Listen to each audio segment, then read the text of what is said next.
I just wanted to make sure you knew that was available for you.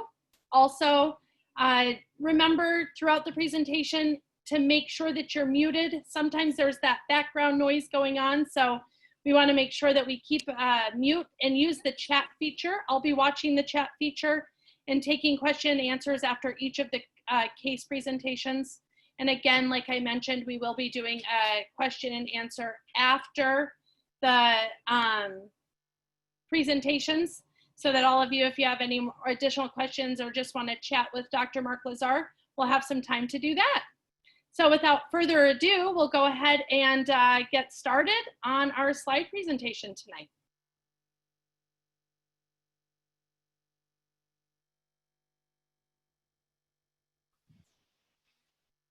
And Matt, if you can hit next slide. All right, I sure will. And I just needed our first one and only Dr. Mark Lazar. So these two handsome gentlemen right here, Dr. Mark Lazar, the president of the ABD, and a good friend of mine, and myself right here. I'll be skipping through the slides. Doctor will be alerting me of when to switch slides. We do have quite a few case studies. Remember, Carla and myself will be monitoring the chat. Oops, let me just go back here. I want to make sure that everyone is seeing my screen here and what they are seeing right now. Are they seeing the presenters? Yes, two pictures? Yes. Okay, there you go. So just want to make sure if anything like that happens, like I switch screens, just let me know in the chat and I'll switch it back. All right, and so I think that's kind of it. Mark. Great, if you want to advance, we also have a special. If you do visit our website, we're at www.aobmd.org/welcome.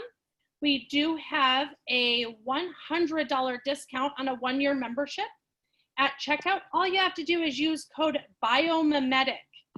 So if you are not a member and you would like to become a member of our academy, as a thank you for coming to our presentation tonight, we are offering a $100 off one-year membership coupon code. Next slide.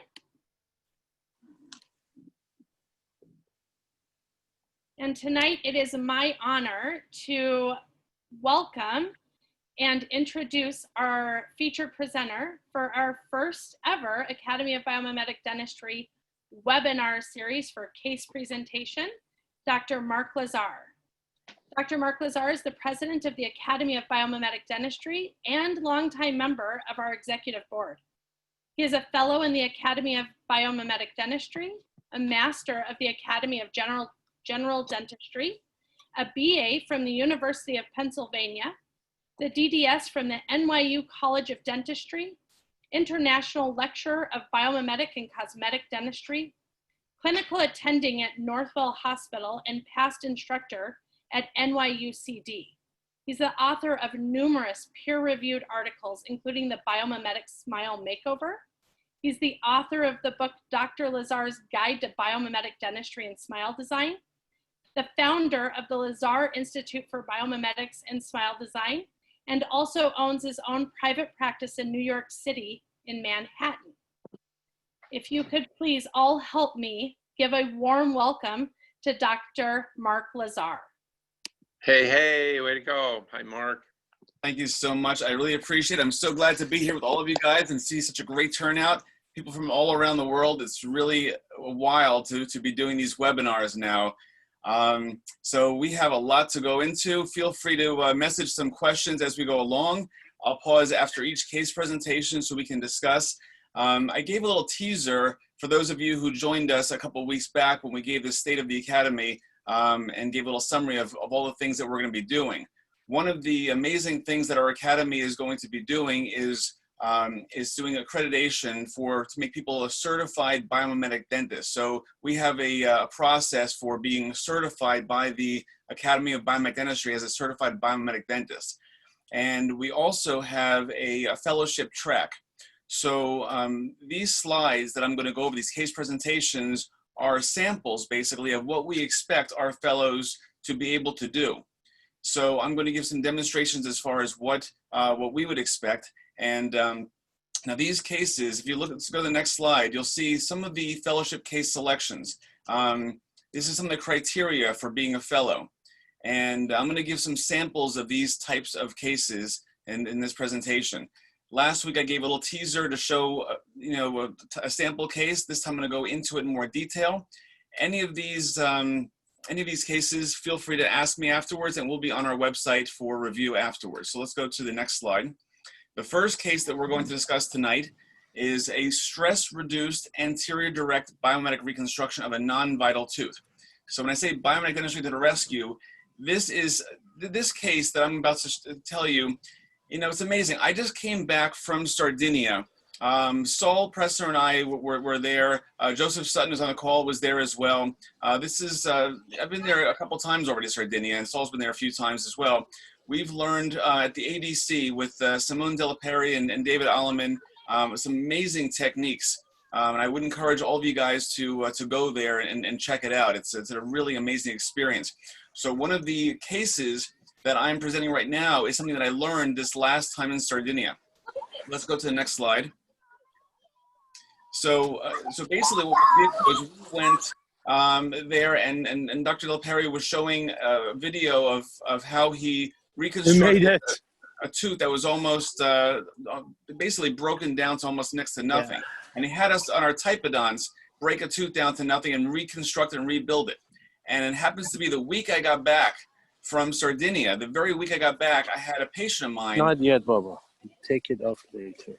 I had a patient of mine who happened to, she's on a television personality, and she broke her lateral incisor, number 7.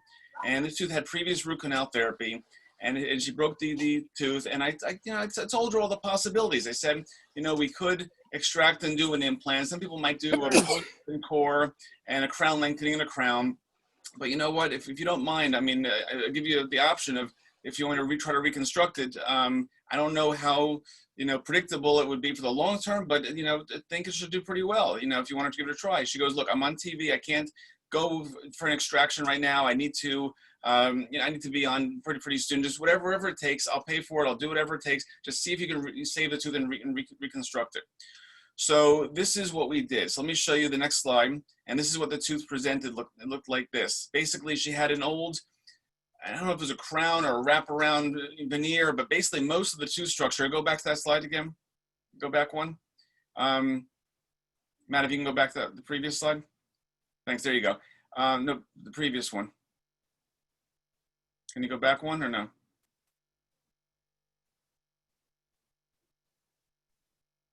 Yeah, this is a little delay. We're trying to go back here. You're going the other way though. Oh yeah, I can tell. Yeah. Thanks for pointing that out. All right. So basically she came with this veneer or crown that came off, and there wasn't much tooth structure left, as you can see from this next slide I'll show you. And they're trying to figure out options for rebuilding it. So the advantage was for her case is I actually had the tooth here. There you go. She brought the tooth with her. And I was able to use it for making a putty, putty template. If I didn't have the tooth, I would probably do a mock wax up, in either chair side or do a Luxaflow or some kind of material to rebuild it to make it look like the actual tooth. But I was able to just temporarily attach it, as you'll see in the next slide. Go to the next one. There you go. And what I did was I made a putty template, and I'm going to rebuild the lingual and the incisal with the template. So first I created some rubber dam isolation. This is a technique that David Jerdol had taught me. It's a very nice technique. We use a little Teflon tape for the adjacent teeth so nothing sticks to it. And we got some nice isolation. It was a root canal treated tooth.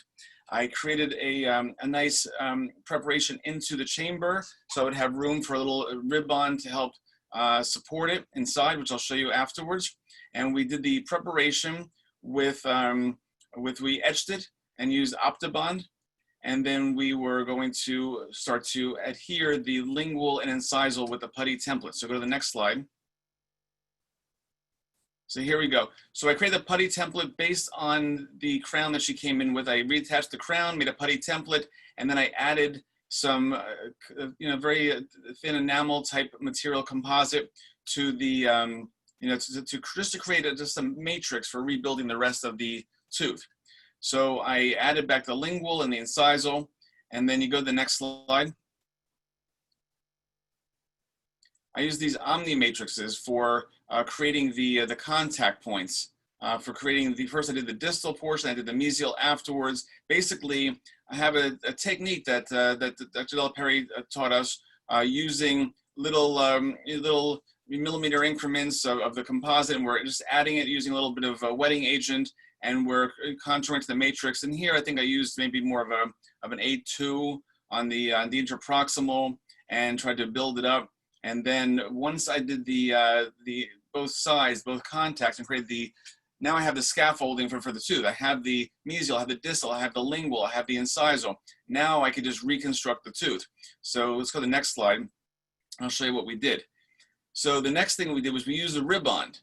I used multiple layers of Ribond, but I'll tell you what I did. I used the 2 millimeter pieces, and I created I used the wetting agent, and I curved it and made it into 2 J-shaped pieces. And I overlapped it inside the chamber. So it became more like almost like an onion layer of the Ribond. So it helps to support all around it. And then from that, I flared out a 4 millimeter piece of Ribond along the lingual to function as the DEJ for the for the tooth. So it helps to support the tooth, and it's, when you use the Ribond in a tooth, the way I look at it for myself is that, let's say you had a plaster wall and it wasn't supported inside, and you went to punch the wall, you make a hole in the wall. But if you had like a metal mesh throughout the entire plaster wall and you punch the wall, the forces would be distributed equally throughout the wall so it wouldn't break. And that's pretty much the way I look at the way that we use Ribond here, is that the Ribond becomes that tooth scaffolding, and it helps to disperse the forces like a shock absorber. It helps to disperse the forces throughout the tooth to make it less likely to crack, to break, to crumble. It pulls it together. So that's the DEJ for the tooth. Then from there we go to the next slide, and we start to do the dentin layering. So we start to layer. Here I layered APX by Kuraray. This is this is a material that mimics the modulus of elasticity of dentin very, very well. So again, in biomedic dentistry, we aim to mimic. That's why it's called bioemulation, biomimetic, to mimic the characteristics of the tooth we're replacing. So we're using materials that mimic the hardness of enamel for the enamel portion, that mimic the elasticity of dentin for the dentin portion. And I started to carve out areas for the mamelons, and I put a little bit of more of an A1 shade in the middle of the A2 dentin shade of the APX, so just to highlight the the characteristics of the tooth. And then after finishing the dentin layering, you can go to the next slide. We put some more Ribond there. You go to the next slide there, and you can see this becomes the DEJ for the facial portion of the tooth. And then after we did the DEJ for the facial portion of the tooth, now we could do our enamel layering.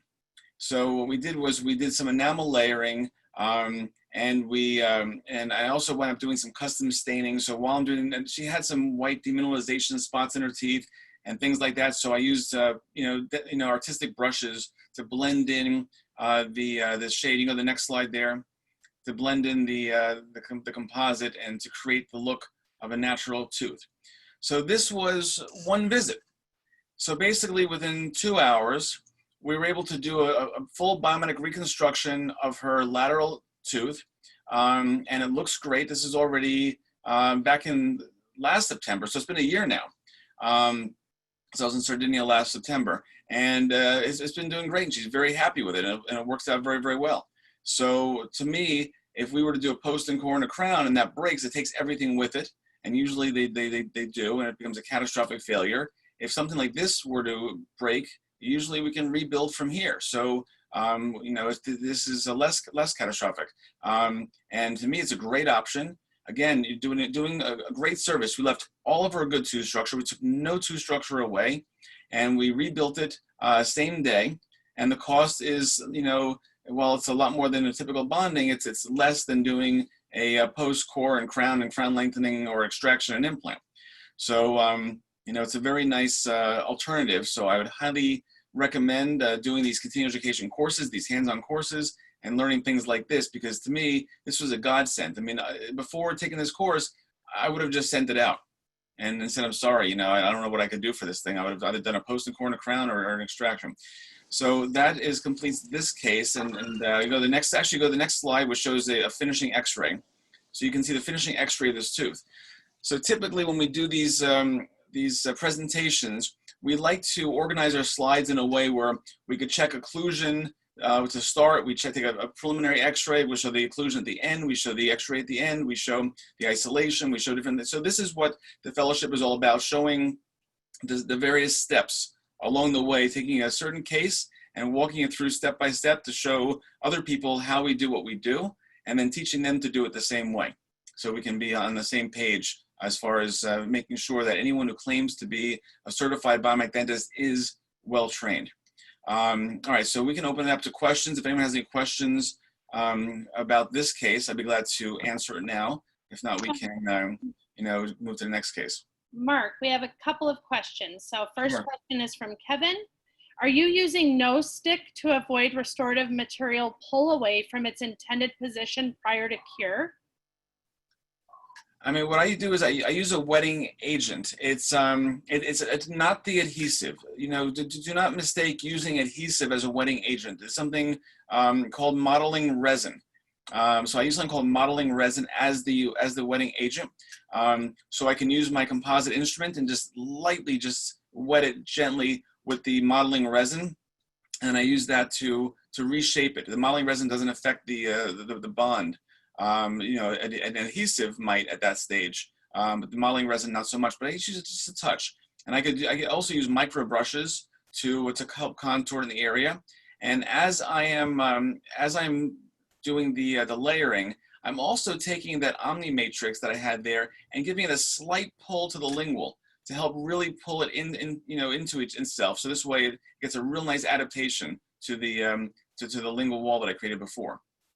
Hope that answers the question. Thank you. Next question. Do you restore out of occlusion, light occlusion, or normal occlusion? Well, this is a lateral, so definitely out of occlusion. The laterals are the decorative teeth of the mouth. They should not be in occlusion. You can have maybe possibly some anterior coupling gently, but it should not make marks when you're going through excursive movements for a lateral.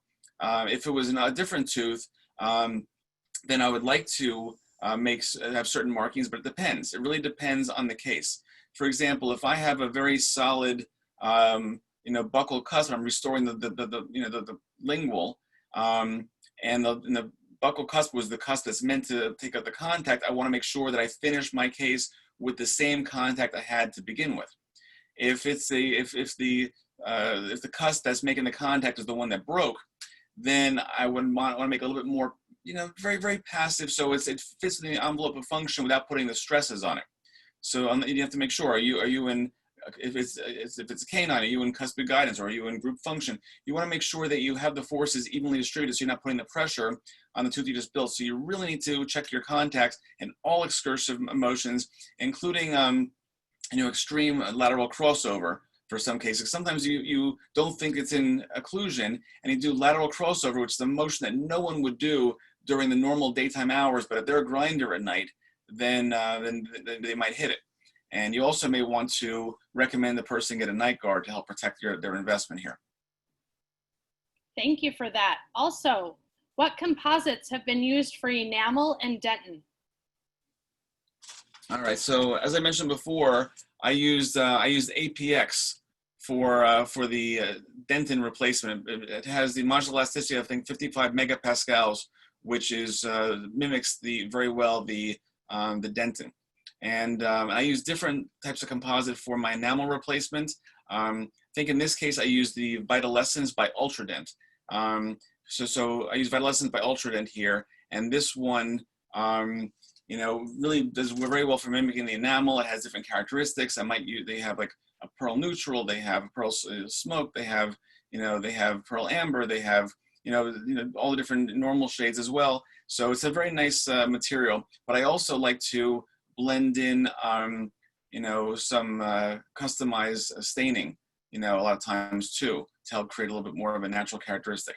And of course, I use the flowable. Obviously, we'll go into different cases using the flowable and other types of composite for other instances, but this is what we used in this case.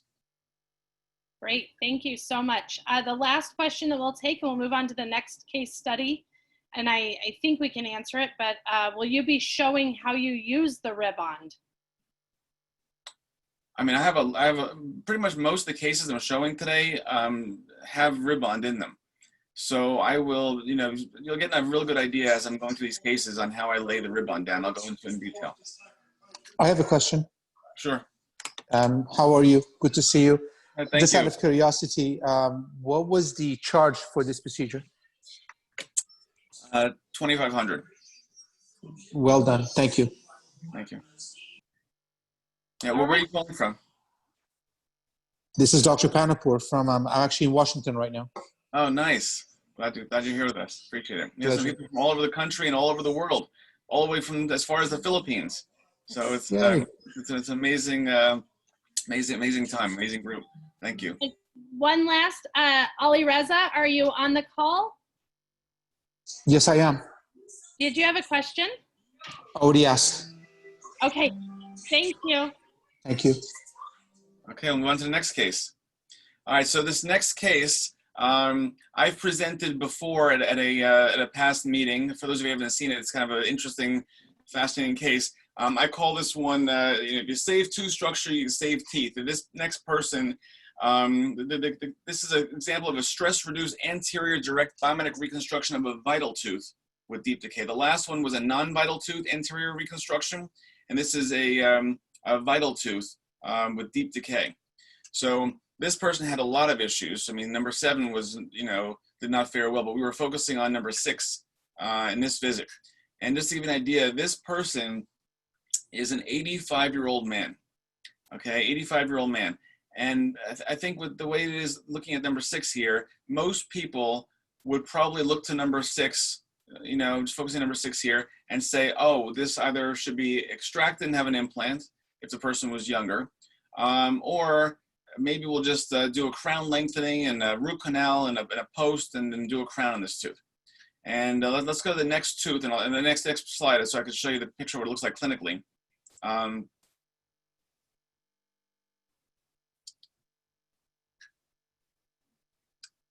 Click one more time. You should see. Oh, the one after this. Okay. There you go. There you Perfect. go. So the thing when you have a case like this, you're trying to figure out what to do. The very first thing we teach in biomedical dentistry, the very first thing is to check the vitality of the tooth. Okay. The first rule of biomedical dentistry is keep the tooth vital, and then same with the second rule, keep the tooth vital. That's the most important thing. So I tested this tooth to cold, to endo ice, and he had some mild cold sensitivity. So tooth was vital, but he did have a very receded pulp. So in a young healthy tooth, this would have been a big problem. But because he's fairly old, 85 years old, the nerve had receded deep into his tooth, so I had a little more room to work with. So my goal, and I didn't know if I could do it with this person, but my goal was to see if I can excavate this without exposing into the pulp. Because again, we want to save as much tooth structure as possible and save as much, and save the tooth from being, destroyed with root canal therapy unless it really is necrotic. But this person had a vital tooth. So let's go to the next slide, and I'll show you what we did. We did some very careful caries excavation. And with every single tooth, with zero exception, I used the caries indicator. I used the caries indicator dye. This is one of the key ways to determine where the caries are. One of the key points of biomedical dentistry, again, is caries removal endpoints. We have to know when to stop. Most people don't realize, they just go right into it, use a spoon excavator, and they sink into it, use a burr and press too hard. We got to be careful. The goal is to create a moat of very good, clean peripheral tooth structure around the deepest area. And we work our way like a puddle would recede. We work our way from the outside, slowly working our way toward the center. And we keep going to remove all infected dentin. We don't care so much about leaving affected dentin, which is a bit softer. So if you mistake affected dentin for decay, and then you scoop it out, you're in the nerve. Most people tend to cause root canals iatrogenically by error, just because they feel it's still soft and they sink into the nerve. Since I've done biomimetic dentistry, I could say, because I keep the records here, I've referred out 80% fewer root canals from my office. That means I'm able to save 80% more teeth than I had before I learned biomimetic dentistry. So it's pretty amazing the kind of things you could do with biomimetic dentistry. And I hope you guys who are looking at this case, or especially the ones who are newer to this, will see and appreciate this and join the Academy, because this is an amazing group of people here with amazing mentors and professors, and we have a wonderful group of scientific advisors, and we're all here. We really are a very well bonded group. Pardon the pun, but that was intended. All right, so let's continue and go from here. So we use the caries indicator to see what's there. And finally, very carefully, I was able to get this tooth cleaned out. Again, I removed no good tooth structure, and I did not nick the gums at all, thank God, because once you get bleeding to the area, it's really hard to control. So so you have to be very, very careful around the gingiva and go slowly. I block off a lot of time for these things. That's why I charge more, because I block off more time for these things. And we get it very, very clean. Now, we do have some gold standard of bonding agents that we use for doing our biomimetic reconstructions, according to all the studies that biomimetic dentistry is based on, all the studies about the dentin bonding agents. The gold standards are the Optibond FL by Kerr, Optibond FL, which is a fantastic total etch technique. And we also have one that is it's by Carrare, Clearfill SE Protect, which does more deep dentin. It's a self-etching primer. So they're both very different, but they both work so well. When you use the phosphoric acid and the Optibond, or with any other bonding agent out there except for the SE Protect, you need to use 2% chlorhexidine after using the etch, before you add your primer. Because what that does, it will kill the MMPs, the metallomatrix proteinases. Those degrade the bond. So the MMPs will destroy the bond internally. So the chlorhexidine will kill that bond. Now the Clearfill SE Protect has something proprietary in there that destroys MMPs automatically. So if you are going to deep dentin and using Clearfill, you do not need to use chlorhexidine. It has it in there. So in this case, I kind of did a mixture, because I didn't want to etch by the gum line with the phosphoric acid.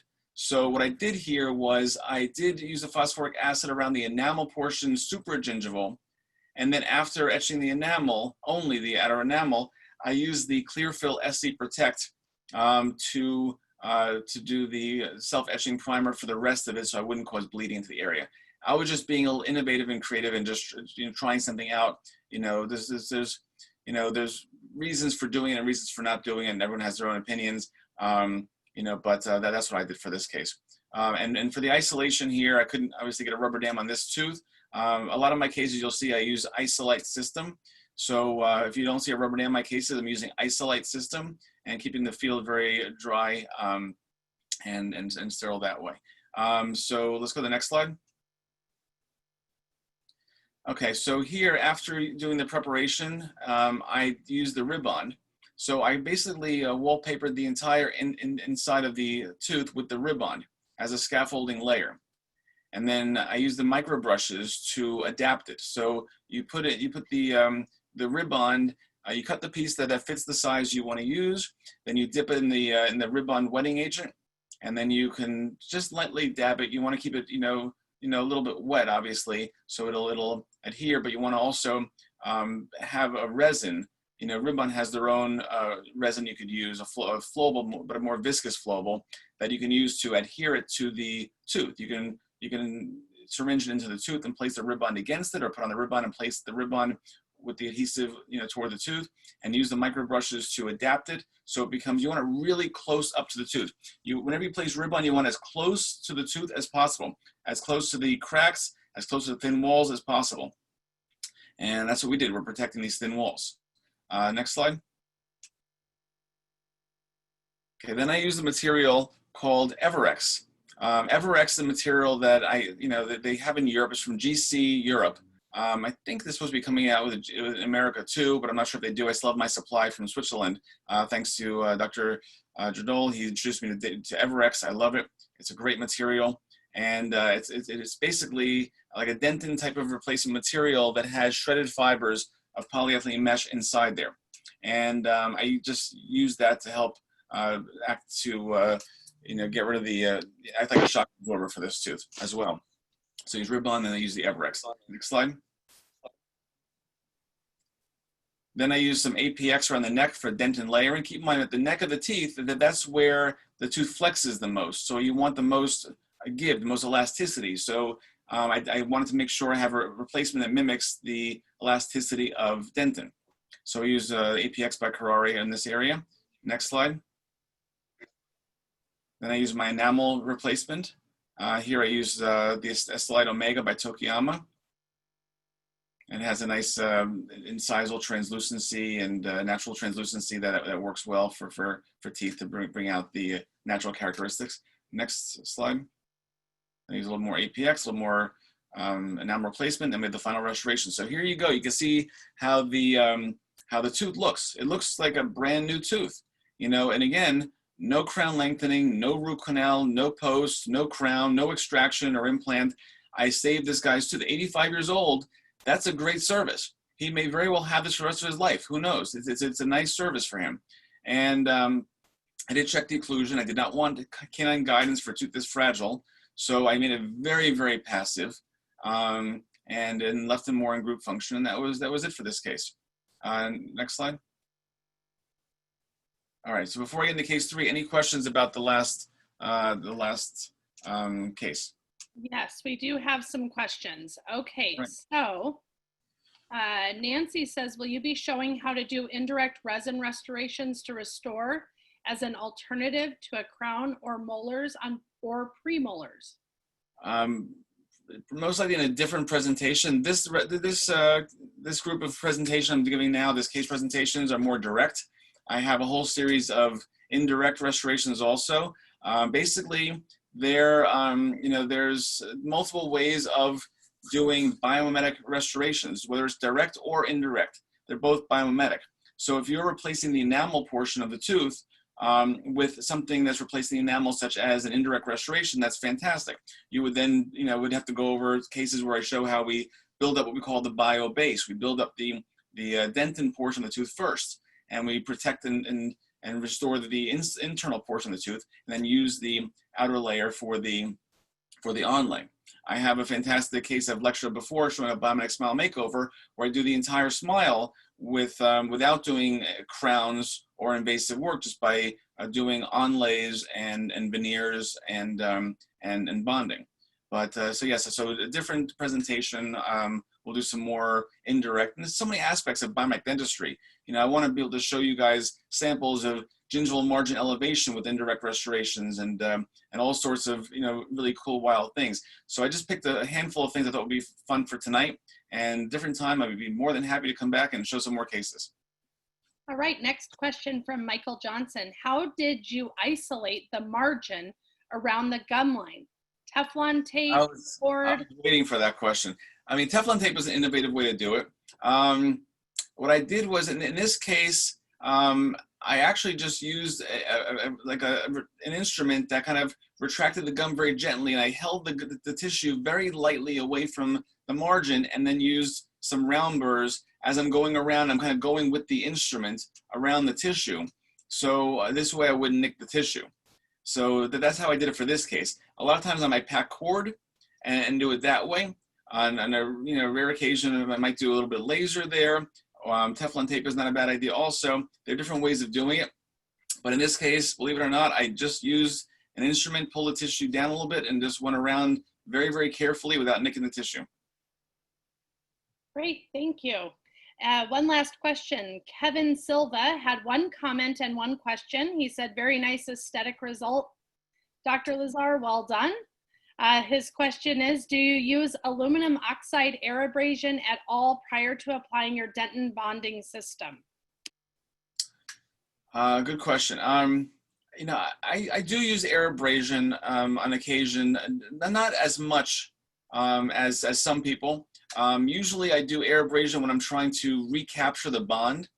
So for example, you know, it's been shown in studies that if you seal up your tooth with your Denton bonding system, if you get a really nice seal, you seal up your fresh dentin, your freshly cut dentin, and you seal it, you can actually leave that without a temporary in the mouth for up to 12 weeks or more, and you still get probably even a better bond than you would when you first are doing it. You don't have the contaminants of the temporary cement and other things that are there. But let's assume you made a temporary and you want to recapture that bond. So when I remove the temporary, then I would use the air abrasion to re-prepare the bonding or the core or whatever I'm bonding to, so I get a better bond. So that's one of the reasons why I would use the air abrasion. I mean, there are other reasons too. There are some times when I go into prep and I do air abrasion as well. You know, in this case, I wouldn't do it for me because I don't want to do anything that's going to cause any bleeding into the area, and that was so close to the gingival margin, I didn't want to touch it. So I pick and choose my case of when I do air abrasion. One last question I'd like to get to. If there is caries that extends below the cervical line, the gingival level, is this procedure still as effective? We have also learned that leaving thin, unsupported enamel can cause stress accumulation. Does biomimetic principles or using wet ribbon nullify those effects? So part of biomimetic dentistry, you know, what we're taught, and again, you know, I was taught this initially by David Alleman, you know, talking about the 8 ways to minimize stresses on a tooth, the 8 ways to maximize bond strength. There are different ways to do this. So, you know, so basically what biomimetic dentistry is based on are these key articles, the science that goes back since the 80s on different ways to maximize bond strength and minimize stress. And that's basically what it all comes down to, is to find ways to minimize stress. That would include things like layering techniques and include slow polymerization, you know, including decoupling time, allowing the bond to dentin to mature properly before moving on to, you know, building up further layers. You know, there's so many different things, you know, layering, the way you layer composites, so you're, you know, handling, you know, high C-factor preparations, the way you lay your rib bond to help de-stress the tooth, you know, the way you'd use your flowable resin after you do your dentin bonding system. There's so many different ways to minimize stresses on teeth. And once you learn these techniques, you know, you can do things you never thought you could do. So even if the decay is very, very deep, as long as you get control of the field and it's not, there's no moisture in there or bleeding, you can elevate the margin. That's what we call gingival margin elevation. I'll show slides of that soon because I have another case of that, where you can avoid crown lengthening and then rebuild that tooth. I have a couple of cases similar to that. If you can avoid crown lengthening on a tooth, you're doing the person a great service, because one, if the tooth does fail down the road, you didn't take away all that good bone that you would need for a future implant. Also, the gums tend to be kinder to a natural surface rather than an overhanging margin of a crown or things like that. So if you can do a nice bond and get a real good even seal, that's always preferable. So hopefully that answers your question. There's so many different techniques, and I have so many cases to show and things to lecture you on about that stuff. But just by being a part of the Academy and joining us for future seminars and future speakers, which we have, you're going to learn all these techniques. So I really encourage everyone to take advantage of these seminars. We have amazing seminars coming out. Every month we have a new speaker coming on who's as fascinating as the next, and from all around the world. So I would encourage you guys to be a part of these webinars that are coming up. Next month we have I'll mention again Matthew Najad, October 7th, David Jerdol on November 14th. Amazing speakers. Pascal Mann's going to be speaking very soon, probably the month afterwards.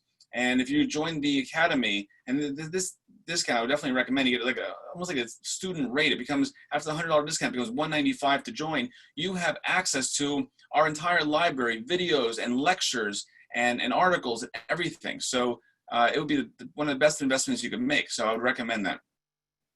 Thank you so much, Mark. Let's, I think everyone wants to see at least one more case, so let's try to get that one going. Okay, so this next one is a stress-reduced posterior direct biomimetic reconstruction of a vital tooth where you lose one cusp. Okay, so let's go into this slide. I'll move a little faster here because I have a few cool cases. Next. Okay, this one is actually a fellow dentist who came to me, a prosthodontist who said, do you think you could save this tooth biomimically? So he broke the whole cusp, very close to the pulp, but it was a vital tooth.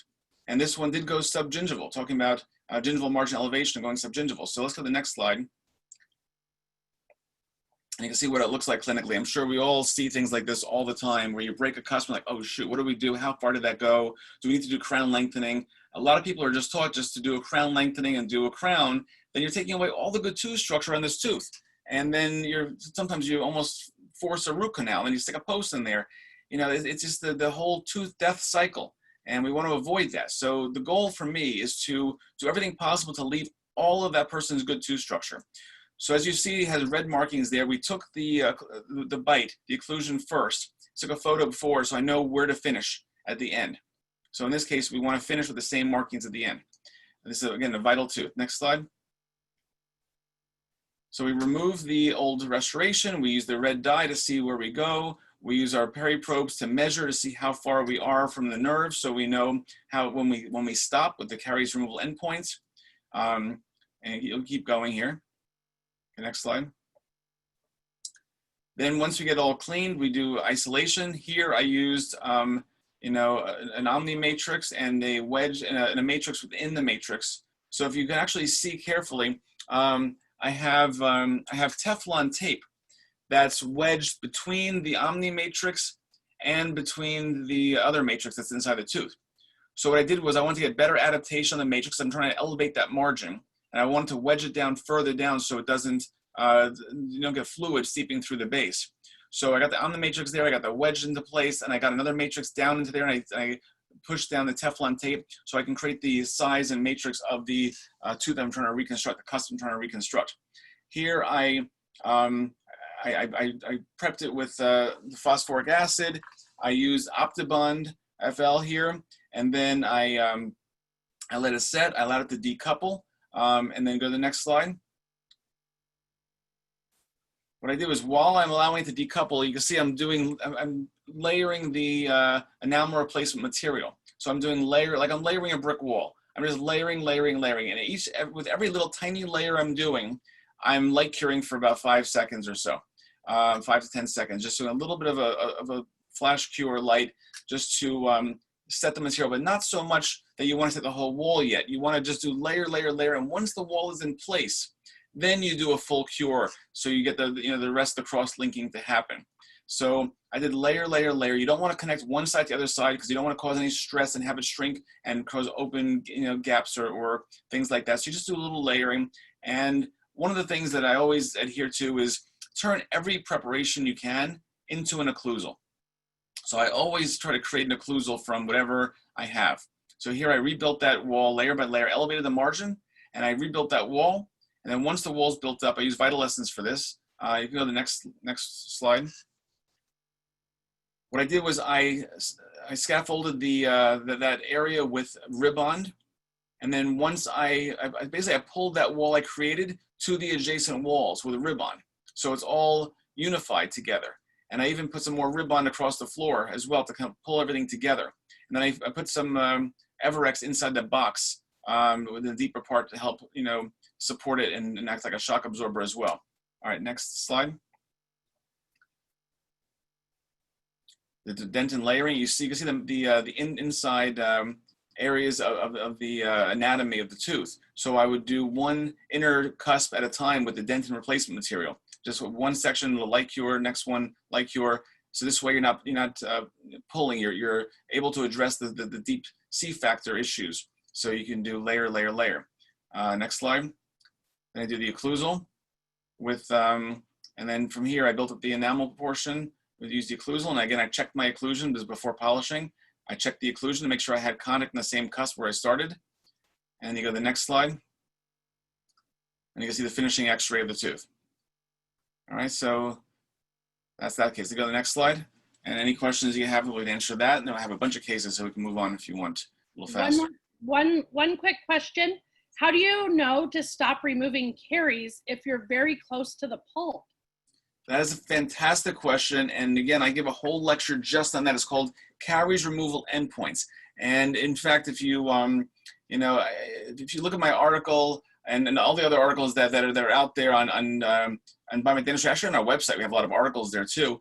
You could see how they're referenced. It talks about, using the caries indicator dye. It's talking about measuring where you are. For example, once you get to 5 millimeters from the occlusal on a young healthy tooth, or 3 millimeters from the interproximal, you want to be careful because pretty soon you're going to get close to the nerve. So at that point, you want to start going slower and just creating a mode of peripheral clean tooth structure and using the red dye to stain. A light pink haze is acceptable, but if it's darker red, that means it's more infected. There's a whole bunch of different ways, a lot of articles on this stuff. Literally, I mean, we did case study after case study and reading these articles inside and out, and there's so much to learn, but it's these, when you go to these lectures that we have, you will learn this inside and out. I mean, you literally will learn more from, like a week in Sardinia than you will probably in all of dental school, combined. I mean, it's really wild, the kind of things you learn.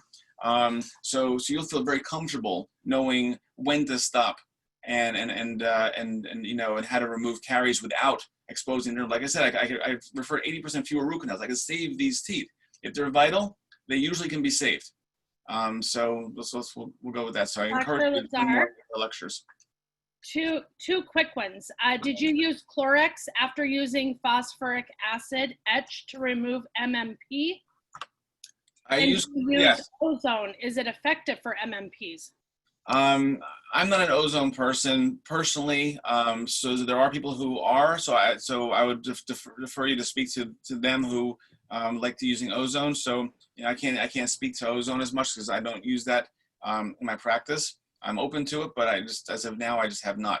But as far as the chlorhexidine, yes, I definitely did. We use Optibond, which means that it did not have the proprietary thing like SC Protect in there. So we etched. We used the 2% chlorhexidine. We worked it around there for about a minute, and then get a little burst of air, just the light air dry, and then use the primer, and then the adhesive, and then from there the flowable bonding. Or if you're using Rib-Bond, the Rib-Bond has the flowable right there instead of using the flowable first. You want to again adapt the Rib-Bond as close to the tooth as possible. Thank you. Let's go right into this next case presentation. Try to get through this next one here, and then we can open it to questions. Okay, perfect. This next case I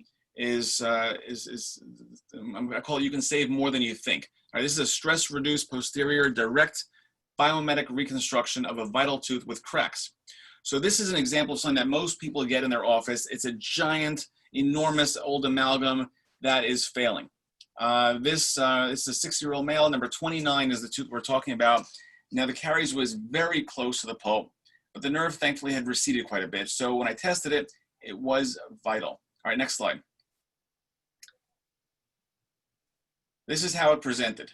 A split, broken amalgam with tons of decay around it and a lot of cracks around it too. All right, next picture. So obviously first we act to remove all the old amalgam, and then we use the red dyes to see where we are. You can see it's like that mushy red that is just a lot of decay that you gotta scoop out. So again, I know where the nerve is. I might take a couple of x-rays in the middle of preparation so I know where I am. And in this case, the peri-probe doesn't really, you get to know where you are, but you can see on the x-ray the nerve's receded quite a bit, so you do have a little more room to play with. But I just go very slow anyway, and I use the red dye all the time, back and forth. I also use a fluorescence feature on my intraoral camera. Whenever I work, I use an intraoral camera. As you can see, all these pictures from intraoral camera. So I use it everywhere I go so I can see every little detail under magnification. And I also, can use the fluorescence feature, which highlights based on density to see if there's decay there, because anything that's mushier glows red. All right, next picture. You see there's a lot of cracks in these in the enamel there. Very, very thin. And I did manage to excavate this and get it cleaned out without exposing the nerve. Now, most people would have looked at old silver filling and how deep it was and say, oh, this needs a root canal and a post and a crown, and probably even a crown lengthening. And this is what most people would have done if they didn't extract it. But my goal here is to try to save everything as best as you can, especially on a vital tooth, and take away no good tooth structure. Very important. This is a whole different level of minimally invasive dentistry, biomedical dentistry. It's amazing. So, I mean, seriously, it's like a secret level to a way of practicing that most people didn't even know existed before. It's really that amazing. It's like you go into practice every single day, things happen, and you feel like, I can handle this. It's just a whole different level of confidence. All right, so we did the same thing here. We prepped it. I used the Clearfill SE Protect here. I think I did a little phosphoric acid around the outer layers of enamel. There's been some debate as far as should you do that or not. What does that do to the DEJ and things like that? In this case, this is one I did a number of years ago, so I did it at that point in time. And then we resin coat it with the flowable composite. Right here, you can go to the next slide. Again, I turn everything into occlusal. I don't have all the picture of this thing, but this is already, the wall's already built up here. So I did layer to build up the mesial and build up the distal. And then I used the flowable at the base, and I used the Everex inside there, inside the boxes. And then from here, I pulled it all together with Rib-Bond. So go to the next slide, please. And now I created an onion layer with Rib-Bond. You can see how I took the 2 millimeter pieces of Rib-Bond, but formed like 2 J's and overlapped it to create like an onion layer. So it lines the whole inside aspect of the tooth to pull it together. And that really supports the tooth very, very well. Next slide. Then I do the dentin replacement, the dentin layering there. I do each side a little bit separately and do a slow light cure. Next layer. And then build up the enamel portion on top of that. And then you have this tooth that looks like a natural tooth. You can't even tell there's even work done there. It looks like the actual tooth was just born into the mouth. So the advantage of layering is that you can actually layer different shades of composite too to make it look very, very natural. On the next slide, you can see a different view of it also.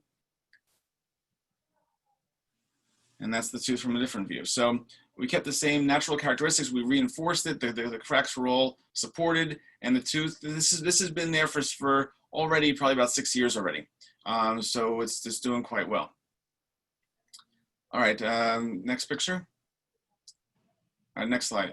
This is just again recommending you guys to go to the website and join up, and you get $100 off. Normally it's $295 for a basic membership. And with this code, if you do it in the next 24 hours, you get $100 off, so it becomes $195. So it becomes basically a student rate. So I would highly recommend everyone take advantage of this deal. All right, let's go to... Mark, I have a really great question. If another dentist sees the patient and just says, wow, it's a big filling to the patient, how do you deal with that? What, I mean if the work I did is a big filling? Yes. Okay. So part of this is patient education. So anyone could take some bonding and shove it into a tooth and do a filling. But the difference in a biomedic reconstruction and a filling are the techniques that will de-stress the tooth and maximize the bond strength. That's what makes the difference. Yes, you're using the same materials, but biomedic dentistry, again, the question from before is, how do you make these things secure? Well, you're using these 8 different ways of maximizing bond strength and 8 different ways of minimizing stress to create a very strong, bioemulating tooth, and that's what we do. So we're doing layering techniques. We're using the Rib-Bond in the proper ways. We're decoupling teeth. Most people would do a filling in a half hour, where I'm doing this in 2 hours. But what I do is whenever I finish a case, I took a whole series of pictures. So I will go through step by step, and like I'm giving them a lecture, and show them what they do. And they're all amazed. They want to take pictures of the thing and show their friends. And this is how I get referrals. So I'm getting a lot of people who understand and appreciate why a biomimetic reconstruction is different than a filling. And I'll charge differently. I'll say this tooth, is a basic, simple filling. I still use biomimetic techniques. I'm still doing, things to, make sure it's secure, the bond is secure. But this is more simple. But when I have to reconstruct the tooth, something that otherwise would have been condemned with a root canal and a post and crown, this takes more skill, care, and judgment and education and knowledge on what to do. And that's why it's more involved and more costly. Thank you. We also have another question. Did you consider a base like Activa to protect the nerve? No, I don't believe in using any bases for any tooth. I would you just want to bond. You want to secure the bond. Basically, what we do is we do the dentin bonding system, and if you do it the right way, you will get a nice protective layer. Over the dentin, use some resin coating, or better yet, use the flowable resin with Ribond. That creates a layer of what we call super dentin. It's really super strong. And if a tooth breaks, it's almost like a ski binding. It's like if you were to fall down a hill and your ski would release so you don't break your leg. If your tooth were to bite something really hard and break, it would probably break just above the area where you secure the bond over the nerve because you did this whole, certain bonding technique. So by using the resin coating and using the Ribond, you get a real secure bond over it. So I would not use a base. That weakens the bond. That makes it more likely to fail. Dr. Lazar, do you try to chase after the crack or just leave it? That's a really good question. That's a whole lecture in itself, and you're gonna ask different people different questions. I mean, the right answer would be to try to chase down the crack, but to a certain point, not at the expense of exposing the nerve. So if there's a crack that has caries in it, you need to trace it down. If there's a crack that doesn't have caries in it, that crack will probably tend to propagate. But if you can prepare the area where you have a nice flat, smooth surface all around the crack, and you can trace it down as much as you can without exposing to the nerve, and then you lay the Ribond really up close to the thin wall of that crack, then you're kind of scaffolding that area and you're pulling two together so you can usually save that tooth and pull and maintain it, as long as the person is not biting into things that are crazy. So I would chase it down to some extent, but be careful. Don't do it at the expense of exposing the nerve unless there's caries in the crack. What is your opinion on GI restorative materials such as GCA's Fugil, LC, and bulk fill Equiaforte? I did not say that right, but hopefully you understood. I mean, the bulk fill. I mean, there's a bulk ease that's out there that's showing some promising signs of things. But otherwise, most bulk fill composite materials, it cures too fast. It goes against the whole, configuration factor, techniques of minimizing the stresses and layering techniques and scaffolding a Ribond. So I don't tend to do a lot of bulk filling in my technique, but again, in the right hands, you might be able to make it more biomimetic. I tend to do more layering techniques. I have my techniques based on all the literature that biomimetic dentistry is based on. So instead of using other bases or other fluoride releasing, glass atoms or other things, I would just use the Optibond, which does have a little fluoride in there. But you're also doing the resin coating and the Ribond and the layers. Then you do the dentin replacement and the enamel replacement. And I use Dentapeg instead of Ribond? I'm not familiar with that one. I mean, I know Ribond, I'm comfortable, works very well in my hands. I haven't really ventured out to try other ones. Awesome, thank you so much. Hey, Mark, this is Paul O'Malley. Can you hear me? Hey, Paul, I hear you. Hey, Paul. Hi, I have a question and for our audience, can you explain why with biomimetic dentistry, we're going for the longevity of the tooth and why you wouldn't recommend a crown on that? What's the advantage of doing biomimetic if there is a failure? Absolutely. And for those who don't know Paul created the templates for which I put in these slides. So he helped to create the templates and make it very, very easy for us to attain our fellowship and present. So thank you, Paul, for that. Thank you. So yes, so basically, if you do a crown on the tooth, now every crown is different. If you have a crown on a solid, solid core of tooth structure, that's different than a crown that's on a tooth that, had already had a large, silver filling, that had cracks in the tooth, that had very little tooth structure left. And, there are crowns and there are crowns. There's some crowns you do and you like, this is lucky if it lasts, the year. And there's some crowns you do that this should last you many, many years. So, every crown is different. Just like every tooth that you reconstruct is different. There are teeth that I've done reconstructions on that I'm shocked that I thought it would, to get to the last case here, I have one that I thought would just last a day and it's already been there for 7 years. When the crown goes, it becomes more of a catastrophic failure. If you bite the wrong thing, it takes the whole core and takes everything with it and breaks it down, and it winds up getting extracted. And if you happen to have a crown that's on a root canal and post, that post will crack the tooth and make it come out and take a lot of bone with it a lot of times. So usually the biomedical reconstructions, they're more durable. They can last a lot longer. If something breaks with it, usually you can just add more bonding back and reconstruct it again from there without losing any more tooth structure. So to me, I would always go to the biomedical reconstruction if I could do that. Mark, if I could say something also. Yeah, Paul. Hey, Paul, that was a great question. And Mark, great presentation.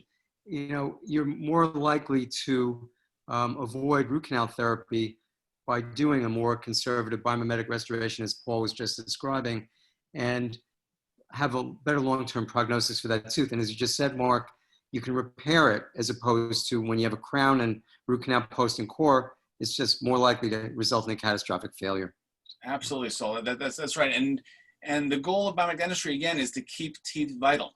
If a tooth is vital, do whatever you can to save it. Don't kill it with a root canal if it's still vital. If there's no infection, there's no discomfort, and the tooth is testing vital, leave it. Save the nerve.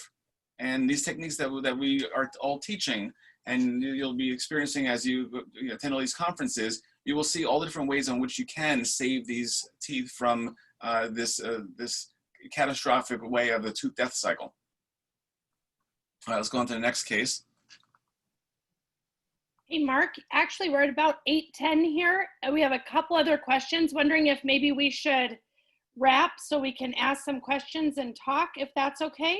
All right, let me just zoom through this last one, then I'll turn it over to Matt, and then we'll go from there. Let me show one last one. Be very quick for this one. Okay, this is just showing with the wall that's lost. This is a tooth that I want to show you that otherwise people probably would have extracted on things you could do. This is tooth number 15. The one in front was extracted because that was already broken down too far. Next slide. This person had a set of filling, never came back to have it replaced. The whole back wall broke off. You can see it's all demineralized, it's all broke off. There's very, very deep decay under the gum. Next slide. Extensive decay, was treated with root canal therapy before. You can retreat the root canal. Obviously, that's the most ideal.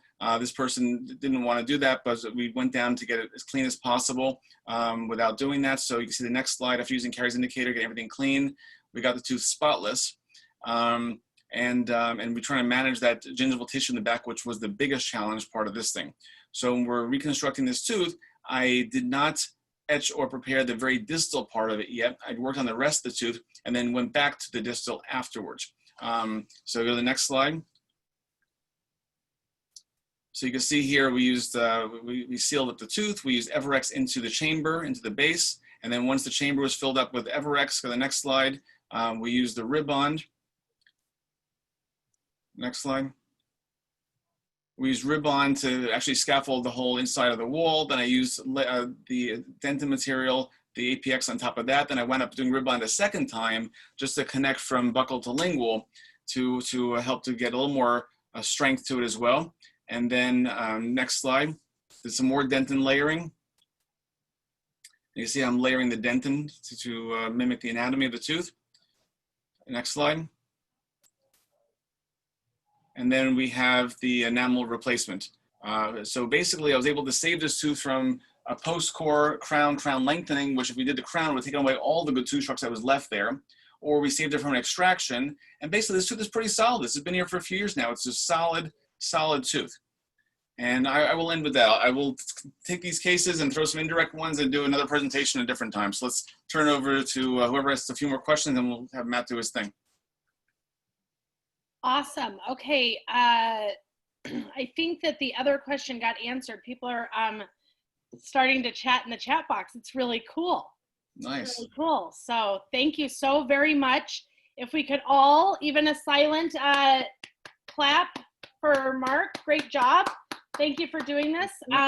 We've taken down the slides. So if anyone would like to come off of mute and maybe even ask, they've had a question that didn't get answered or that I missed, or would like to say something, we'll do that. And then here, maybe in 10 minutes or so, Matt would just like to go over just a couple things and show you guys on the website how to join, and a little bit more about these fellowship slides that Mark's been referencing, so that we can just show you guys what that looks like and how to register so you can be a part of this awesomeness. And also take a sneak peek at their next presenter. I'm going to show that to you so you save the date. We have Matthew Najad, October 7th. Matthew Najad, October 7th.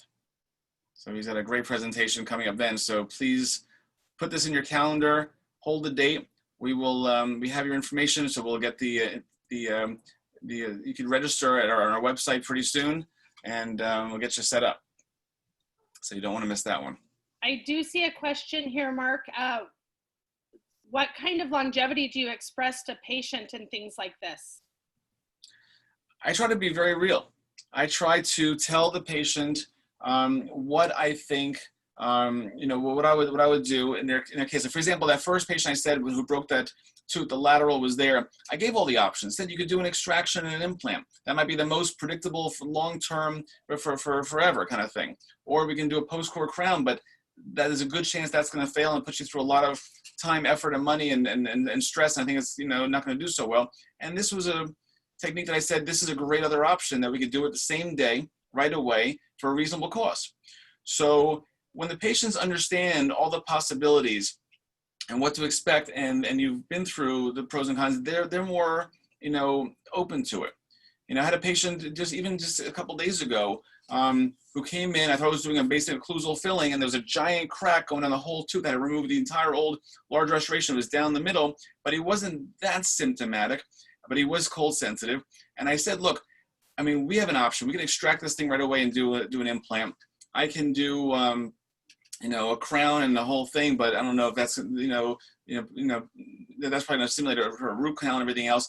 I feel like I could do a reconstruction on this tooth, and it would do very, very well. And I went through the whole process. And I said, you know what? If this tooth fails within the next year, I'll credit half of it toward the implant crown. I was that confident. I called him up the next day to see how he's doing. He goes, you know what? All the pain and discomfort and sensitivity is gone. He feels great. So you explain to these people what it would be. You're trying to do it the same day.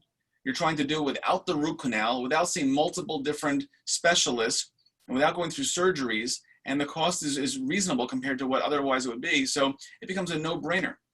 It becomes a nice, easy thing. So, if someone wants it the way, I give them the options. I'm not going to say this is the only way to do it. I'll give them all the options. Hey, Doc, any recommendations for how a fourth-year dental student can start incorporating beginner biomimetic techniques?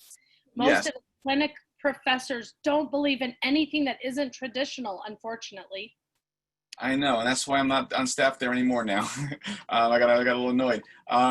Yes, they consider minimally invasive dentistry is they're doing that. They think biomedical dentistry is just another way of saying minimally invasive dentistry. They have no clue. Minimally invasive dentistry is, it's one part of it, but it's a whole different level. It's like minimally invasive dentistry on steroids. This is a whole different level. Basically, what I would do is I would take advantage of this deal and sign up for the student discount rate and become a member of our academy like ASAP.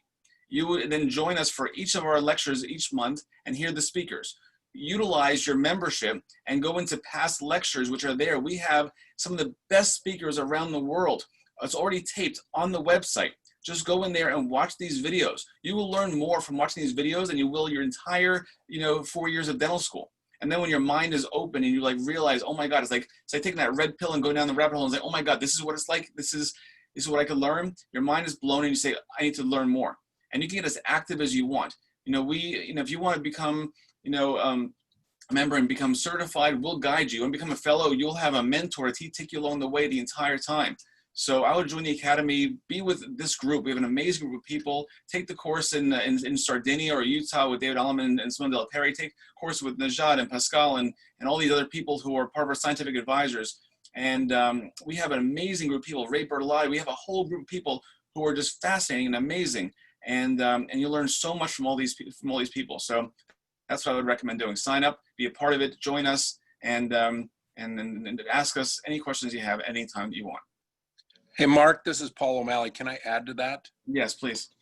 So I would also suggest, and it's possible, if at least the students could learn about immediate dent and sealing, if they could at least do that step, they're going to be ahead of the game if it doesn't interfere with going against the grain in your school.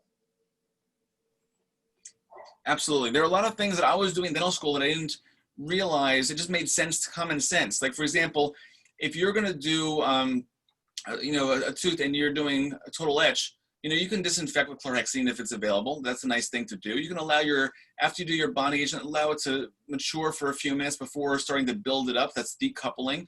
You do your resin coating with the flowable. That's great. Just coat your dentin with 0.5 millimeter of flowable resin, and that alone will minimize sensitivity and make everyone so comfortable. And then do your layering, so it's a slower layering with a slower polymerization, slower light cure. That will minimize sensitivity, make the patients more comfortable too. So many little steps you could do that within what you have already that will just make it, make it night and day. Mark, I would also add, Saul Pressner, for fourth-year dental students, even third-year dental students, contact the ABD and find out. We've got mentors really throughout the country and throughout the world, and we'd be happy to talk to dental students, and they could even shadow us and watch us in our offices too. Absolutely. You can also, all of us are open to helping everyone. We love teaching. We love sharing. My Instagram, go to my Instagram. It's just Dr. Mark Lazar, DrMarcLazare on Instagram, and message me, and I'll guide you personally. Just reach out. All of us are so happy to share and guide you all. So every one of us on the board, every one of us who's a part of Biomech Dentistry, it's a real big family, and we'd love to share what we know.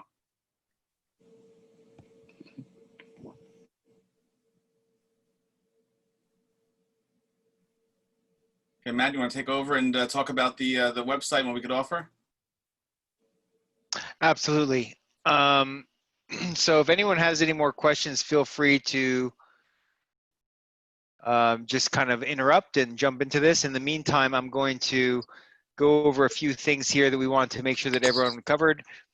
My name is with Matt Capper. I just want to give an introduction. He's an amazing integral part of our association. He's done a phenomenal job with the website and with making it user-friendly and for creating a whole thing on Find a Biomech Dentist so we can search for Biomech Dentistry. He's going to go over all that, but he's done an amazing job, so I'm so happy he's with us. And Carla, again, who gave the instruction, with us, she's been integral with all of this. So the two of them help make the association, the Academy, what we are. So thank you both. Mark, you did a great job tonight. This was such a success for our first official kind of webinar for everybody, and everyone seems to have stuck around, which is just fantastic. We're going to stick around here for a little bit longer. What I'm going to do now is just share my screen and kind of go into a little bit about the website. Mark, I might need your help a little bit about talking about the accreditation levels. I know Dr. Paul O'Malley is on here too, so if anyone has any questions about this new program that we're rolling out, feel free to let me know. Let me just kind of share my screen here now.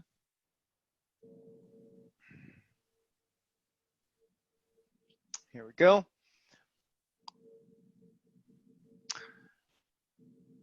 All right, so the wonderful Academy of Biomimeticsdentistry.org. If there's anyone on here that is currently not a member, one of the best things about being a member is you've got this wonderful database. So I showed this on our webinar last week. And if you just take a look in here, like if you're looking for someone in New York City that offers biomimetic dentistry and you do a search, we should have a good number of dentists popping up here, specifically Dr. Mark Lazar and Dr. Saul Pressner, as you can see right here. And they've got some great, we've got some great tools here that kind of make you bubble up to the top to get recognized. You've got your badges for your general member, your accredited member, and he's actually a board member and the president. The reason I wanted to bring this up is we've got these new accredited member badges that I kind of wanted to show you. And this would be a great time to ask any questions. If you want to get even more letters behind your name, now we can offer that. So if I come on over here to hover my mouse over for dentists and I go to certification program, and you go to certification program info, we've got 3 different levels. We've got your general certification, which is free. So if you're a member, everyone should be doing that because it gives you an extra badge on your listing, on your business listing, that people can actually find you. It'll help you stand out, and will get you a phone call or a business inquiry. The next level is your accreditation certification. This is your first level, and then of course we've got the final level right now, the fellowship, and I believe we're even working on something else. Yeah, one step at a time though, right? These two things right here were a ton of work, and we had a whole committee that put this together. I mean, I think it took almost a year and a half just to put the whole thing together. And either Dr. Paul O'Malley or Mark, Dr. Lazar, if you wanted to kind of talk a little bit about what the test is included and what you get out of it, now would be the perfect time. Sure. So basically there is, besides signing the pledge and being an active member, you have to be an active member in the Academy, an advanced standing member. You would also take an exam for being certified as a biomedic dentist. The exam is based on 50 questions. It's based on the key articles that biomedic dentistry is founded on.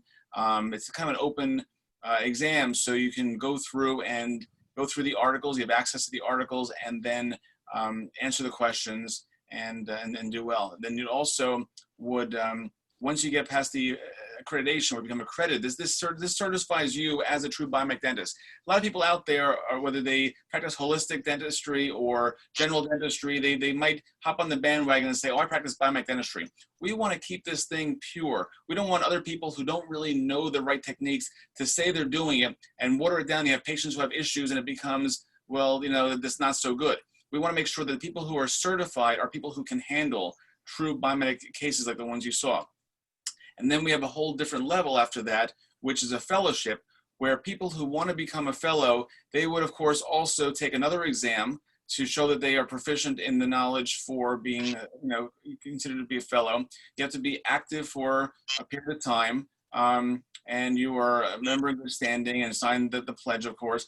And we also would have to use Paul's templates and create a presentation like what I just gave you to show that you are proficient in biomedic dentistry. And once you present your cases and the fellowship committee approves it and acknowledges that these show a proficiency, then you will be considered a fellow in the Academy. And as a fellow, you also become a mentor. So for example, the few of us who are now fellows, Saul and Paul and myself, we will guide others along the fellowship track. So we become mentors. Anyone who wants to become a fellow, we will guide you. We will help you present your cases, help you organize your cases, and lay it out and guide you every step of the way so you feel comfortable and you don't feel lost in what we're doing. So you have people around you all the time who will guide you.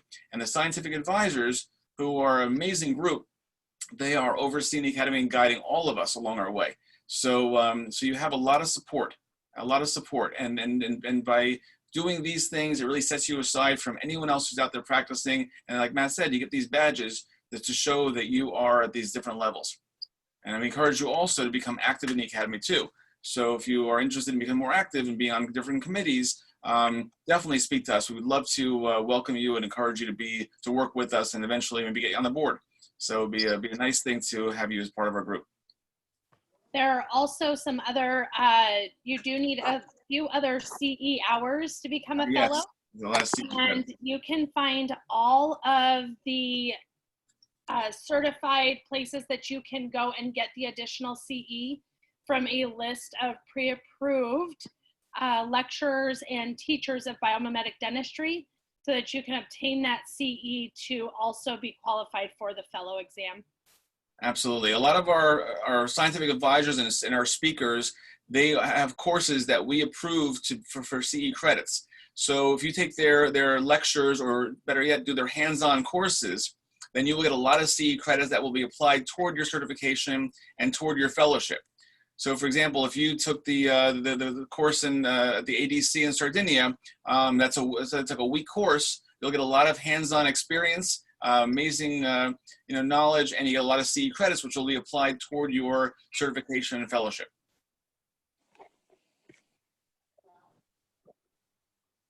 Absolutely. I think that's pretty much everything that I wanted to cover. We definitely wanted to hit the accreditation and the fellowship and the general pledge member.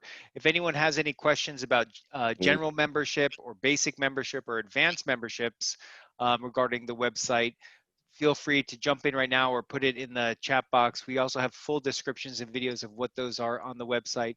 And last minute reminder, we are offering the $100 discount to become a member of the ABD, where you're going to have all sorts of case studies like this given to you in the login area, and also access to all of these other great benefits as well.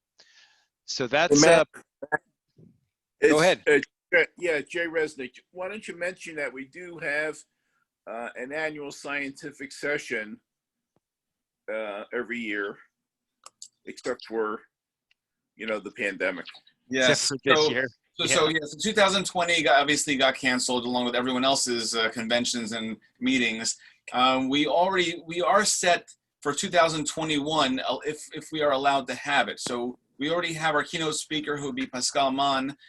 We have a whole bunch of other amazing speakers, including Simone de la Perry and David Alleman and Ray Bertolotti and Ali Reza Assadar and Grant Chez, and we have Matt Najad. We have some amazing speakers. A lot of these people are going to be speaking for us in these webinars to give at least a little teaser of what they're going to be talking about later on. So they'll present some cases and go over it. And hopefully we'll have the meeting in person. If not, we may have a hybrid meeting where part of it's in person, part of it's online. And the worst case scenario, we're doing this. So we will make sure that everyone stays connected.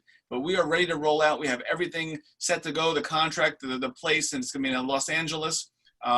It's already a done deal if we get the green light. And Mark, also at that seminar, this is Paul O'Malley, by the way.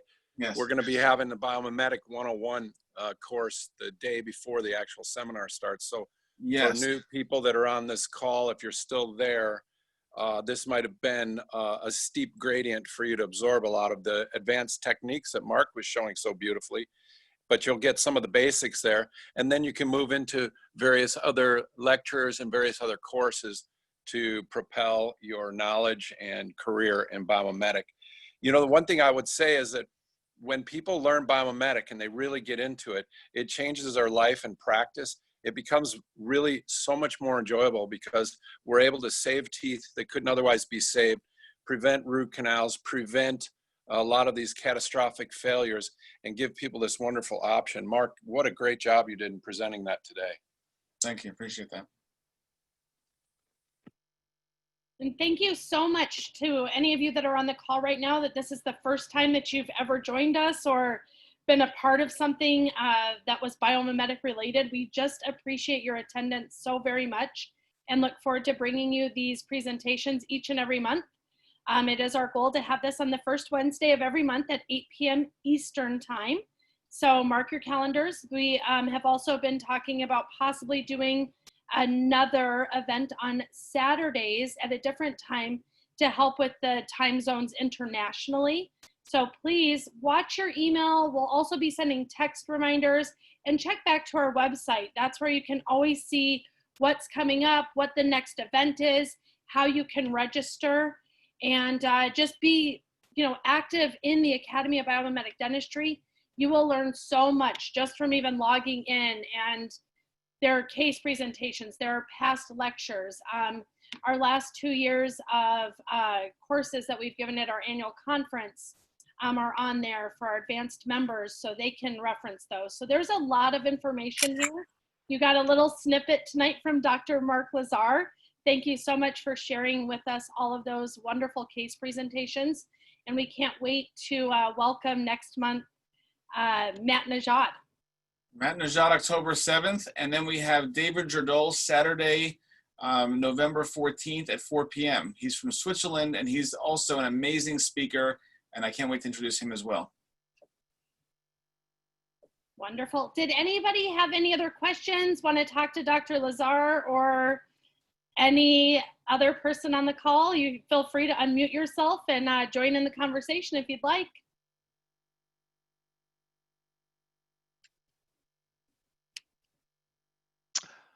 We have a question. Wants to know the difference between basic and advanced membership, and I can answer that one. The main difference is education and patient education between basic and advanced membership. So you can learn your biomimetic dentistry and you can know all about it, but how do you market that you actually do biomimetic dentistry? This was one of the big things that the ABD started to bring to the table in the form of the advanced membership. So with the advanced membership, and I'll show you the listing on what it looks like on the website, you get videos, you get marketing collateral material, you also get access to all recordings of the live events, and you get access to all of the paid upcoming webinars as well as recordings. The basic members will get access to the webinars on a monthly basis, but they won't get access to the recordings on an ongoing basis. Some of them, like this one, we will be giving to everyone. So let me kind of show you what that looks like. A higher ranking when you're looking for a biomedic dentist.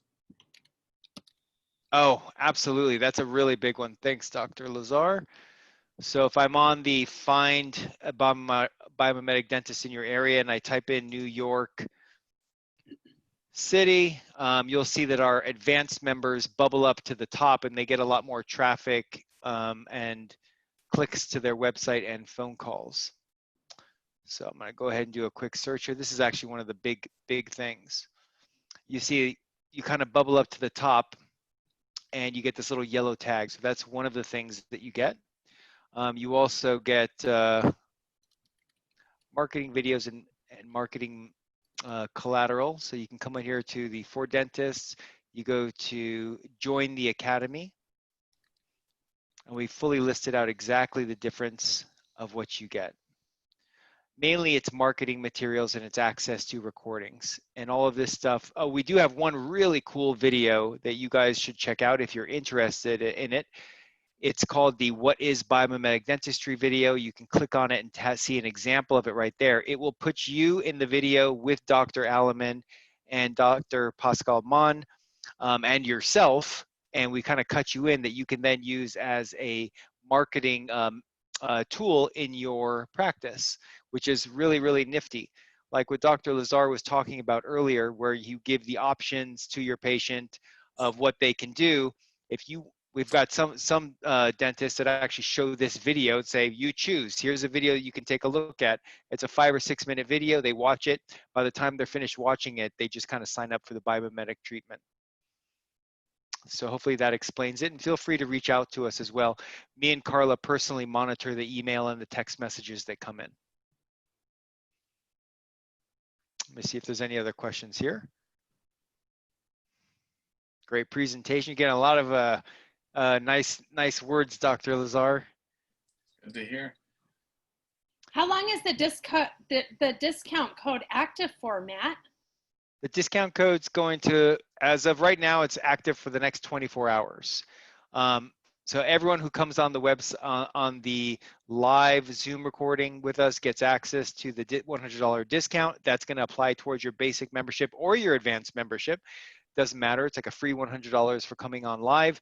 And after that, for all the people who are watching the recording, we're not offering it for those people. But maybe in the future, come to our live Zoom webinars, and maybe we'll offer it again in the future. Good question.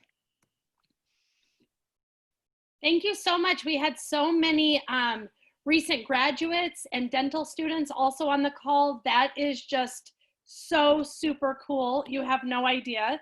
This is an amazing opportunity. I'm not a dentist. I don't know if anybody on the call could tell or not. I know that I appear to be one. I am the executive director. I work with an amazing board of the best dentist in the entire world. And when I learned about biomimetic dentistry 5 years ago, I was just blown away, and I couldn't think of just a better type of dentistry. And I'm just so happy that all of these dentists practice this, they learn this, they study it, they continue to improve the lives of their patients. And I couldn't recommend more. So for those of you that this is the first time that you're hearing about biomimetic dentistry, and you've been going through your classes or in your dental studies and you've learned one way, trust me, this is an awesome adaptation to really truly understanding what's best for your patients. And I would also throw in there that what a great way to differentiate yourself in a sea of dentists in your local city if you're thinking about having a private practice. Like Matt said, we answer all the text messages and the calls. 70% of my calls are not from dentists. They are from patients who have been researching this and looking for biomimetic dentistry. I would say at least 4 to 5 families a month get on a plane and fly their entire family across many, many states to seek out biomimetic dentistry. It's that important to them. So if this is like you have a question mark in your head, if biomimetic dentistry is really the right path for you, I would say 1,000% it's the right path for you. Doing things the right way is always the right thing to do. Well said. Absolutely. Awesome, Carla. Thank you. Oh, one more question just came in. Let me read it. How can we discuss DME with the periodontist concerned about compromising biological width? Also, is there a concern restoring functional cusps in posterior dentition with composite using biomimetic protocols?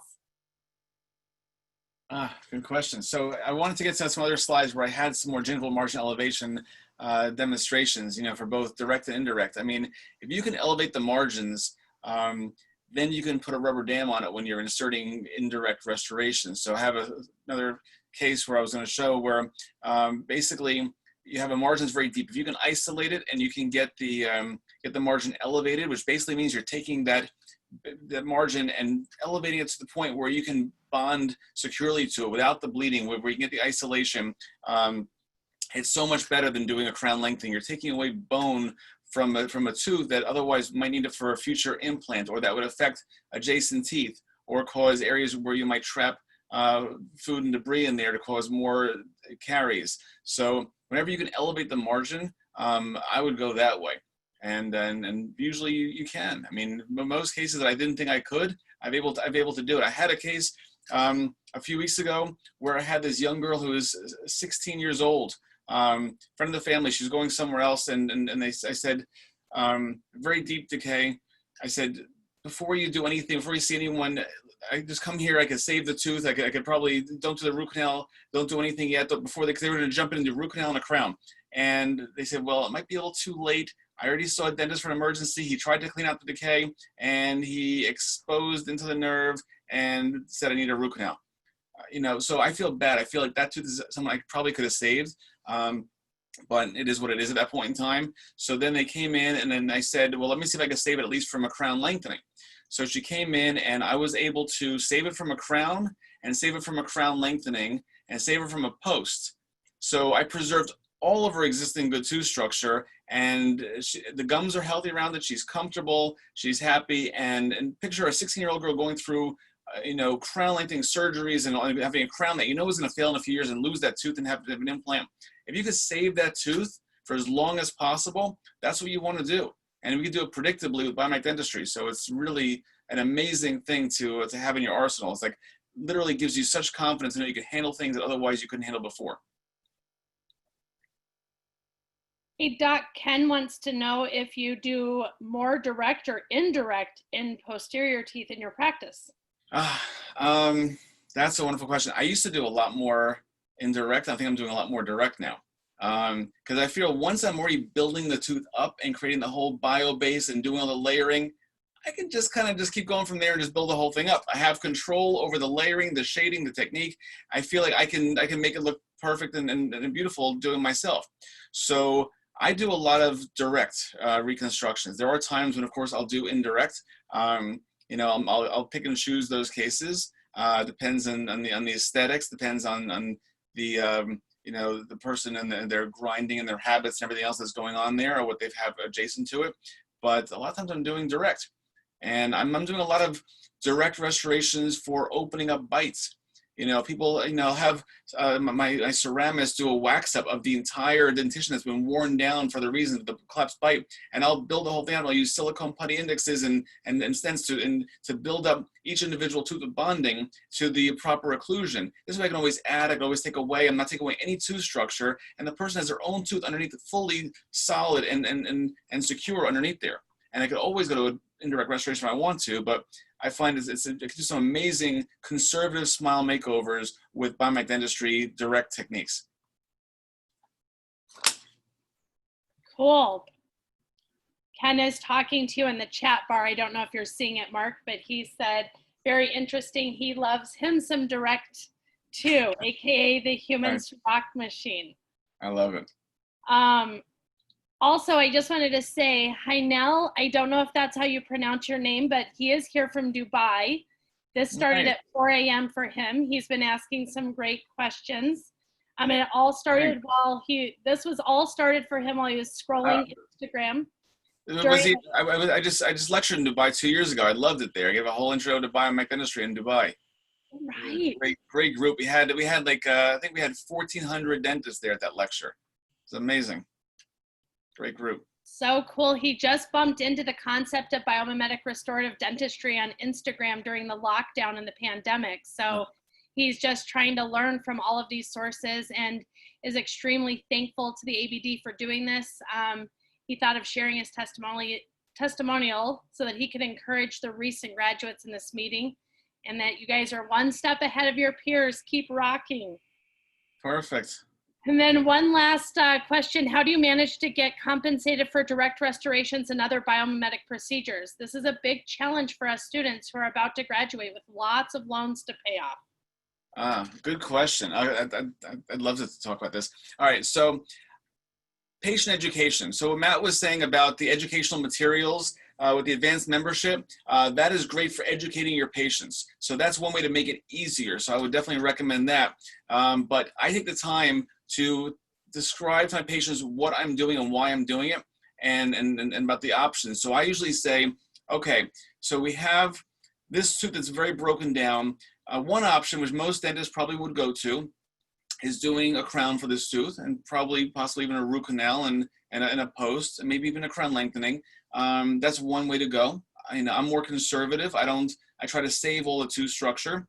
So to me, I would prefer to reconstruct this with, these biomech techniques, and go into that a little bit more in detail. And then I say we can do it the same day, saving tooth structure, saving time, and saving cost. And the cost, most people, if all things remain equal, they're like, well, if I could save tooth structure and save time and save cost, it's a no-brainer. I was in the Philippines giving a lecture in Manila, and I found out that they, one of their highest paid procedure is a crown. And they get $300 for a crown in the Philippines. And so $150 that goes to the lab. So they're spending 3 hours of their time to prepare a tooth for a crown, 2 hours to do the preparation and the impression and the temporary, another hour, a different visit to insert, and they make $50 an hour, $150 for their portion of it. So I said, what if you're out there and if you're doing, you're telling a patient, well, I have an option. I can charge you $300 and do a crown and take 2 visits and cut down most of your tooth structure. Or I can charge you $300 and save all your tooth structure at the same visit. What would you like? You know what I'm saying? It's a no-brainer. You can actually put the full $300 in your pocket in less than 2 hours instead of spending 3 hours to take half of that. So that on that business model, it makes perfect sense to do biomech dentistry. Now, I felt very strange charging large fees for what some people think is just a bonded restoration. But the truth of the matter is, if you have confidence in your student, you know what you're doing, you recognize the value in what you're doing. So when I first came back from Sardinia, not this last time, but the first time I went about 8 years ago, I'm like, my mind was blown. I said, I have to practice just biomedical dentistry. I can't practice the old way now that I know what I know. It's like I couldn't do it. It would be cruel. It would be like iatrogenic dentistry. So when I came back, I'm like, but how do I justify these fees? How do I charge more? I'm taking so much more time to do these restorations. So after doing this thing, I'm saying, you know, my time is worth more. I just explain to the patient. I take my intraoral cameras and I show what I do. I give a little demo with each patient, so they come back and they say, I want that biomedic thing. And my friend told me about this biomedic thing, you know, so and I put in my last book, I have a question and answer about why is it different than normal filling. So you give value to it because you're doing things that are different than what everyone else is doing. And you can make more money doing this than normal, you know, bonded restorations. You're maybe making less than doing some crowns and doing some things, but for hour for your time, you actually could make more for the hour that you're spending reconstructing a tooth than for the crown when you bring them back for the second visit and spend on your lab. So it could become profitable if you know how to market it, and you're going to charge that a fee if you know what you're doing. Only way to know what you're doing is take all these CE credits and take these hands-on courses and learn from all of us. So, you know, it's I would highly recommend jumping into it and learning, and we'll guide you. Thank you so much. Great answer. Great answer, Dr. Merk-Lazar. It's awesome. Well, thank you so much to all of you. It is time now to close down the meeting. We thank you all